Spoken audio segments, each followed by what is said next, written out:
Потрібно встановити усі чіткі факти, настільки, наскільки це можливо. Враховуючи, що падіння літака сталося на російській території поза нашим контролем. Patay ang nasa 65 Ukrainian na bihag ng Russia nang bumagsak ang sinasakyan nitong Russian Il-76 transport aircraft sa Belgorod Oblast, Russia. Nangyari ang insidente alauna ng umaga, January 24, local time. Sakay din ng aircraft ang 6 na Russian crew members at 3 escorts. Ayon sa Moscow, nakadasa ng magkaroon ng prisoner swap nang mangyari ang sakuna. Inaakusahan ng Russia ang Ukraine na sadyang pinabagsak ang military plane malapit sa Ukrainian border.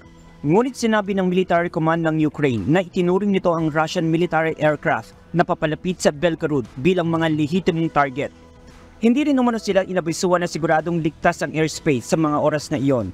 Kinumpirma rin ng Ukraine ang nakatakdasa ng prisoner swap. Sinabi naman ni Ukrainian President Volodymyr Zelensky na pinaglalaruan ng Moscow ang buhay ng Ukrainian prisoners.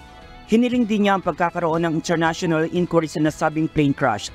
Sa kanyang video address, sinabi ni President Zelensky na pinaglalaruan ng Russia ang buhay ng mga bilanggo ng Ukraine, maging ng damdamin ng kanilang mga kaanak, maging ng lipunan. Очевидно, що росіяни граються із життям українських полонених, з почуттями рідних та з емоціями нашого суспільства. Sa ngayon, kinansela na ni Zelensky ang kanyang planong regional trip para sa kanyang kaarawan at binigyan diin na dapat malinawan ang katotohanan sa insidente. Rajan Bolivar, UNTV News and Rescue. Diyos ang aming sandigan, serbisyo publiko ang aming pinahahalagahan.